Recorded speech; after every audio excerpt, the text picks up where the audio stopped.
آواز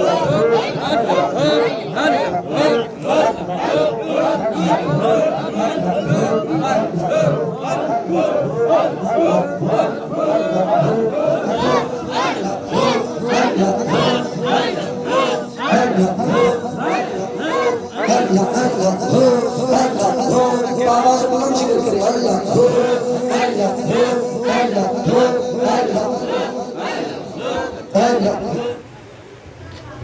نحمده ونصلي ونسلم على رسوله الكريم اما بعد اعوذ بالله من الشيطان الرجيم بسم الله الرحمن الرحيم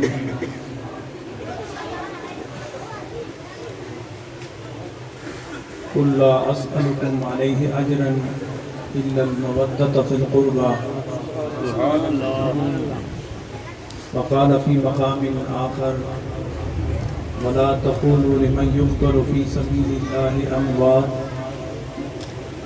بل أحياء ولكن لا تشعرون صدق الله العظيم وصدق رسوله النبي الكريم الأمين ونحن على ذلك لمن الشاهدين والشاكرين والحمد لله رب العالمين إن الله وملائكته يصلون على النبي يا أيها الذين آمنوا صلوا عليه وسلموا تسليما اللهم صل على سيدنا ومولانا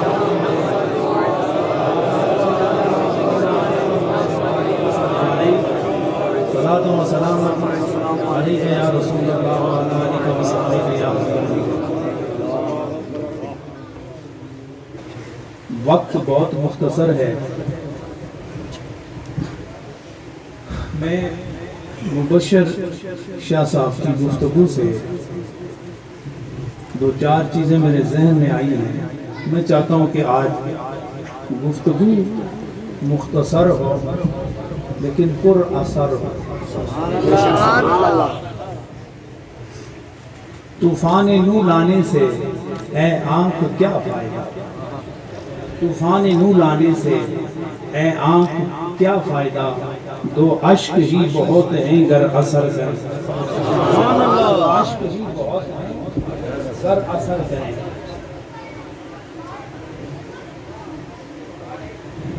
شاہ صاحب نے بات کی ہے ملاوٹ کی.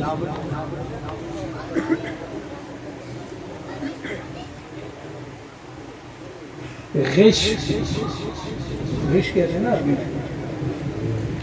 ملاوٹ, غش جس میں ہو, جس میں بھی ہو, کھانے میں, پینے میں, سونے میں, جاگنے میں, ظاہر میں, باطن میں, عقیدے میں. بڑی کو مزے کی گل یاد آ گئی. ملاوٹ ہو کھانے میں, پینے میں, سونے میں, جاگنے میں, ظاہر میں, باطن میں, عقیدے میں, ایمان میں, اسلام میں, ہر چیز میں ملاوٹ ہو. آپ قبول نہیں کرتے, میں قبول نہیں کرتا, رسول قبول نہیں کرتا, خدا قبول نہیں کرتا. اس کی دلیل کیا ہے؟ میرے نبی نے ارشاد فرمایا فمن غش فلیس منا, اور جس نے بھی دھوکہ کیا, جس نے بھی ملاوٹ کی, وہ سن لے فلیس منا, وہ ہر چیز ہو سکتا ہے لیکن ہم میں سے نہیں ہے. ہم میں سے نہیں. اب میرا مضمون بنتا جا رہا ہے. کیا فرمایا؟ وہ ہم میں سے نہیں ہے. تو ہم میں کون کون شامل ہے؟ غور کرو. ہم میں سے یہ نہیں فرمایا فلیس منی, اور مجھ محمد سے نہیں ہے. فرمایا ہم میں سے نہیں ہے. تو وہ کون ہے؟ فرمایا ابو بکر میں سے بھی نہیں, عمر میں سے بھی نہیں, عثمان میں سے بھی نہیں, علی میں سے بھی نہیں, حسنین و کریمین میں سے بھی نہیں, صحابہ کی جماعت میں سے بھی نہیں, اور اہل بیت کی جماعت میں سے بھی نہیں, اور ان دونوں کا سردار جناب محمد الرسول اللہ اس میں سے بھی نہیں. تو واضح فرما دیا کہ جو علی کا نہیں وہ ابو بکر کا بھی نہیں، جو ابو بکر کا نہیں وہ حسنین و کریمین کا بھی نہیں، جو ان دونوں کا نہیں وہ فاطمہ کا بھی نہیں، جو فاطمہ کا نہیں وہ محمد کا نہیں، جو محمد کا نہیں وہ خدا کا بھی نہیں۔ اگر دودھ میں تھوڑی سی اسمیل آئے تو آپ پسند کرتے ہیں؟ بولو یار۔ اس میں رنگت چینج ہو، دودھ کی اصل رنگت پتہ ہے؟ سفید، بالکل سفید، رنگت چینج نہیں، خوشبو چینج نہیں، خوشبو بھی سلامت ہو، رنگت بھی سلامت ہو، تو وہ دل اور روح کے لیے تقویت کا باعث ہے۔ سید مبشر شاہ صاحب نے ملاوٹ کی بات کی ہے تو میں بغیر رکاوٹ و تھکاوٹ کی بات کرنا چاہتا ہوں، آپ سمجھنے کی کوشش کرنا ہے۔ فرمایا من بین فرس و دم لبنا خالصا سائغا للشاربین، قرآن فرماتا ہے اور دودھ کی نہر نکل رہی ہے لیکن یہ پتہ نہیں کہ کہاں سے آ رہا ہے، بنتا کیسے ہے، اجزاء کون سے ہیں، منفذ کیا ہے، کوئی معلوم نہیں پڑتا۔ قرآن اتنا کہتا ہے کہ ایک طرف گوبر ہے ایک طرف خون ہے، ان دونوں کے درمیان لبناً خالصاً سائغاً للشاربین، دونوں کے درمیان دودھ ہے، خالص ہے، سائغاً للشاربین، پینے والا خوش دل ہو کے روح افزا سمجھ کے اس کو پی لیتا ہے۔ ایک طرف گوبر ہے اور ایک طرف خون ہے، اللہ فرماتا ہے کہ دونوں کے درمیان دودھ کی نہر جاری ہے، اور فرمایا میری قدرت یہ ہے کہ نہ اس میں گوبر شامل ہوتا ہے، نہ گوبر کی بدبو شامل ہوتی ہے، نہ خون شامل ہوتا ہے، نہ خون کی بدبو شامل ہوتی ہے، اور یہ میری قدرت ہے کہ خالص رہتا ہے اور اتنا خوش ذائقہ اور اتنا روح افزا ہے کہ جو پیتا ہے اس کا مشام جام معطر ہو جاتا ہے۔ تو وہ دودھ خدا کی رحمت ہے، کیوں رحمت ہے؟ اس واسطے رحمت ہے کہ نہ اس میں گوبر اور گوبر کی بدبو کی آمیزش ہے، نہ اس میں خون اور خون کی بدبو کی آمیزش ہے، اس لیے رحمت ہے۔ تو اہل سنت والجماعت ذہن میں رکھو، اہل سنت والجماعت یہ محبتوں کی ایسی نہر ہے، ایسی نہر ہے کہ نہ اس میں خارجیت داخل ہوتی ہے اور نہ اس میں رافضیت داخل ہوتی ہے۔ سمجھو کہ نہیں؟ اور جس طرح دودھ میں گوبر اور گوبر کی بدبو، خون اور خون کی بدبو شامل نہیں، اس لیے کہ وہ رحمت ہے، تو اہل سنت و جماعت یہ وہ معرفت اور حقیقت و شریعت اور طریقت و محبت کی وہ نہر ہے کہ نہ اس میں خارجیت کی بدبو، نہ اس کی آمیزش ہے، نہ اس میں رافضیت اور رافضیت کی بدبو اس میں شامل ہے۔ اس لیے اہل سنت و جماعت خدا و مصطفیٰ کی رحمت کا مظہر ہے۔ تو بات سمجھ آئی؟ آپ یقین فرمائیں کہ میں نے گفتگو اور کرنی تھی کہ شاہ صاحب نے میرے کے ڈاکہ پاس یاد رکھو خارجیت کس کو کہتے ہیں؟ آپ گوبر جانتے ہیں نا؟ ساری چپ ہو ان گلن نو سمجھو، گوبر جانتے ہو نا؟ چھوٹے سے چھوٹا بچہ بھی جان لیتا ہے، اگرچہ آپ پاش ہو گیا لیکن جب ناک کی طرف لے جاتا ہے پتہ لگ جاتا ہے کہ گوبر ہے۔ ایک سنی ہے پتہ نہیں لگتا خارجی کون ہے رافضی کون ہے۔ یہ یاد رکھو، اگر دودھ خالص رکھنا ہے تو گوبر سے خون سے پاک رکھو، اور اگر عقیدہ سلامت رکھنا ہے تو اہل سنت والجماعت کے اس پاکیزہ نہر میں شامل ہو جاؤ۔ یہ چلتا، یہ دریا چلتا در خدا، در مصطفیٰ اور چاروں خلفائے اربعہ کے در سے، اور اس در کی حفاظت کرنے والا کوئی نظر آتے ہیں، ایک کا نام حسن ہے، دوسرے کا نام حسین ہے، ان کے درمیان سے یہ نہر محبت، یہ نہر شریعت، یہ نہر طریقت، یہ اسلام و دین کی نہر ان کے درمیان سے نکلتی ہے۔ اس میں محبت صحابہ بھی شامل ہے، اس میں محبت اہل بیت بھی شامل ہے۔ یہ جب آخر میں پہنچے گی تو در رسول بھی ہوگا، در خدا بھی ہوگا، جمع ہونے والے اہل سنت والجماعت سب کے ساتھ۔ لیکن میں ڈنکے کی چوٹ اور پشت پر میں ہاتھ محسوس کرتا ہوں۔ گوبر کی بو ہے کہ نہیں ہے نا؟ کوئی انکار کر کے دے سکتا، ہاں ایک بندہ انکار کر سکتا، کون ہے؟ انکار کون کرے گا؟ وہ پنجابی کہنے نک ہوئے تے بو آئے، دیکھو میں بہت دور دور تک جاؤ، نک نہ ہوئے تے بو کدنوں آئے، جس دا نک سلامت، مشام سلامت، قوت حس سلامت، قوت شامہ یہ سلامت، تو بو اور خوشبو دونوں میں فرق کر سکتا ہے۔ خون، گوشت کی بو وہ بعد میں آتی ہے جب خون تھوڑا تھوڑا خشک ہونے لگتا ہے نا، تو اس سے اسمیل آنا شروع ہوتی ہے۔ ایک گل ہے کہ نہیں؟